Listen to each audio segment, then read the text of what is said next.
Ben d'abord, permettez-moi de vous le dire, je ne suis pas là pour répliquer à mon homologue. C'est quelqu'un avec qui j'ai de bonnes relations, je saurais comment passer le message autrement. Ensuite, je dirais que le rapport mapping, c'est quelque chose qui a été fait par des experts de l'ONU. C'est pas les Congolais qui l'ont fait, ce ne sont pas les Congolais qui accusent, ce sont des gens objectifs qui ont fait ce rapport. Et ensuite, je dirais aussi que justice doit être faite pour toutes les victimes, toutes qui sont tombées, qui ont été arrachées à la vie au Congo et ailleurs dans la région. Et donc, pour moi, ce serait plutôt une attitude positive que le président Kagame aurait de collaborer à cela.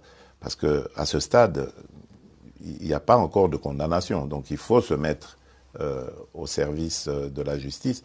Et si ces gens qu'il défend sont innocents, la justice les innocentera. Quant à nous, à moi particulièrement, je tiens à ce que la paix et la sécurité reviennent dans mon pays, parce que je veux tourner cette page sombre de l'histoire de l'Afrique, qui est une honte de vivre en se regardant en chien de faïence avec ses voisins.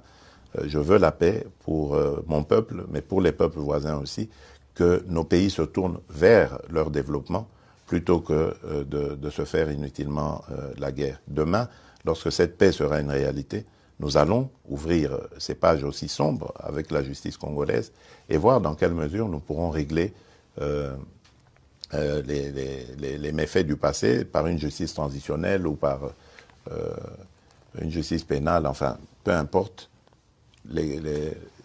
L'essentiel est de sortir de ce cycle infernal et d'aller sur le développement et les bonnes relations entre nos pays.